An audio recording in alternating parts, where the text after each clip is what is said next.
देवरानी और जेठानी की कहानी। सुनैना और सुरेखा यह दोनों देवरानी जेठानी थीं। जेठानी सुनैना नौकरी भी करती थी और देवरानी सुरेखा वह घर संभालती। उनका परिवार बहुत बड़ा था। सास ससुर और उन दोनों के बच्चे, कुल मिलाकर 7 लोग घर में रहते। और अब बहुत साल बाद उनकी भूआ सास अपनी भाई के साथ रहने आई थी। सुबह उठने के बाद भूआ सास ने देखा कि सुनैना फटाफट अपने काम कर रही थी। सुरेखा ने नाश्ता बनाया और वह नाश्ता सुनैना ने सबको परोसा।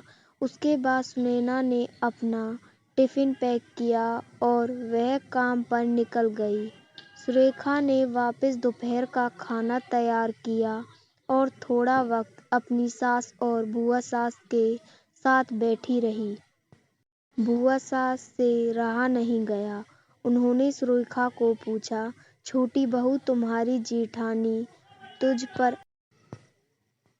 तुझ पर बहुत हुक्म चलाती है। सुबह से देख रही हूँ रसोई घर में अकेले ही काम करती हो और वह महारानी दिखावा करने के लिए नाश्ता परोस रही थी, जैसे कि उसने ही नाश्ता बनाया हो। यह सुनने के बाद सुरेखा ने भूआ सास के तरफ देखा और बोली, भूआ सास जी, ऐसा कुछ नहीं है। सुनैना दीदी बहुत अच्छी हैं। भूआ सास बोली, तुम बहुत भोली हो सुरेखा। मुझे सब समझ में आता है। मेरे बाल धूप से सफ़ेद नहीं हुए हैं। सुरेखा से अब नहीं रह गया। वह बोली, ऐसा नहीं है भूआ जी। आपको सुनैना दीदी ने सबको नाश्ता परोस वह दिखा, पर आपको यह नहीं दिखा कि दीदी ने मुझे ज़बरदस्ती सबसे पहले नाश्ता करने दिया और चाय भी दी। वह रोज़ मुझे ऐसे सबसे पहले ही नाश्ता दे देती हैं। नहीं तो सबके लिए नाश्ता करते करते मैं खुद के लिए नाश्ता बनाना भूल जाऊंगी। दीदी मेरी इतनी चिंता करती हैं। दीदी सुबह जल्दी उठकर मंदिर साफ करती हैं, फूल सजाकर रखती हैं और मुझे उनके 1 घंटे बाद उठने के लिए कहती हैं। शाम को आते समय बाजार से सब्जी भी लेकर आती, क्योंकि हमारे मिस्टर रात को देर से आते हैं और मम्मी जी को सुनैना दीदी ने बाजार में जाने को मना किया है, क्योंकि अब उनकी उम्र 70 साल से ज़्यादा हो गई है। बाजार में जाते समय उनको तकलीफ होगी, उनके पैर बहुत दुखेंगे। कभी उनको बाहर घूमने का मना हुआ तो सुनैना दीदी छुट्टी लेकर उनको घुमाने ले जाती हैं। और हाँ भूआ जी, दीदी रोज़ शाम को आने के बाद वह इतनी भी थकी हो तब भी मुझे खाना बनाने में मदद करती हैं। वह मेरी बड़ी जेठानी ज़रूर हैं, पर मुझे अपनी छोटी बहन ही समझती हैं और मैं उनको अपनी बड़ी बहन समझती हूँ। यह सब सुनकर भूआ सास एकदम चुप हो गई। उनकी चुगली सुरेखा के आगे टिक नहीं पाई। शाम को सुनैना सब्जी की थाली सुरेखा के पास देते हुए बोली, सब्जी के साथ तुम्हारे मनपसंद लेखक की किताब भी उसमें है। यह सुनकर सुरेखा खुश हो गई। सुनैना को थैंक यू बोलकर सब्जी की थाली किचन में रखकर वह अपने रूम में चली गई।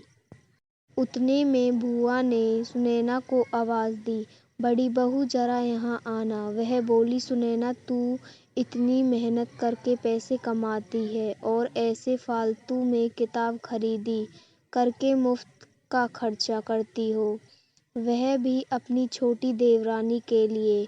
वह ऐसे भी घर में बैठकर करती क्या है। तुम दिन भर मेहनत करती हो और वह घर में आराम करती है। इस पर सुनैना हंसकर बोली, क्या भूआ जी आराम? और सुरेखा उसे तो कहने पर भी आराम नहीं करती। सुबह उठकर बेचारी काम करती रहती है। सबका मनपसंद खाना, मेरे और उसके मिलाकर 4 बच्चे का टिफ़िन, सब वही तो करती है और तब भी उसके चेहरे पर हमेशा आनंद लिखता है। सुबह की चाय पीने के लिए उसके पास वक्त नहीं रहता। दोपहर को जब बच्चे घर आते हैं तब उनका खाना, होमवर्क सब वही देखती है। इसलिए मुझे बच्चों का टेंशन नहीं है और इसलिए ही मैं ऑफिस में मन लगाकर काम कर पाती हूँ। कुछ दिन पहले मुझे प्रमोशन मिला। इसके अलावा मम्मी जी और पापा जी की दवाइयाँ कभी ख़त्म हो गई और कभी लाने की हो तो वही ध्यान में रखती है। घर में कोई मेहमान आए तो उनकी मेहमानवाजी भी वही करती है। बुआ जी घर और बच्चे संभालना छोटी बात नहीं है। इतना सब सुनकर बुआ जी उनकी तो बोलती ही बंद हो गई। सुनैना कभी कोई शिकायत नहीं करती। वह सब काम कर लेती है। वह सिर्फ पढ़ना पसंद करती है। फिर मैं मेरी छोटी बहन के लिए इतना नहीं कर सकती। मैं नहीं करूँगी तो फिर कौन करेगा? इतना बोलकर सुनैना अपने रूम में चली गई। यह सब बोलना सुनैना की सास पीछे खड़े होकर सुन रही थी। वह बुआ के पास आई और बोली, जीजी यह दोनों देवरानी जेठानी जरूर हैं, लेकिन इनका रिश्ता 2 सगी बहनों से ज़्यादा पक्का है। मेरे घर की मजबूत दीवारें हैं ये दोनों। पहले मैं भी एक बुरी सास थी। हमेशा इन दोनों में झगड़ा लाने का प्रयास करती थी, पर यह दोनों के प्यार के आगे मैं भी हार गई। वैसे भी झगड़ा लगाकर नुकसान तो हमारे ही घर का होगा। यह सब बोल सुनैना की सास पीछे खड़े होकर सुन रही थी। वह बुआ के पास और बोली, जीजी यह दोनों देवरानी जेठानी जरूर हैं। उनका रिश्ता 2 सगी बहनों से ज़्यादा पक्का है। मेरे घर की मजबूत दीवारें हैं यह दोनों। पहले मैं भी बुरी सास थी। हमेशा इन दोनों में झगड़ा लाने का प्रयास करती थी, पर यह दोनों के प्यार के आगे मैं भी हार गई। वैसे भी झगड़ा लगाकर नुकसान तो हमारे ही घर का होना है। पर यह बात बुआ को समझ में नहीं आई। रुदन करते हुए कमरे से बाहर चली गई, क्योंकि उन दोनों में झगड़ा लाने के लिए ही वह आई थी।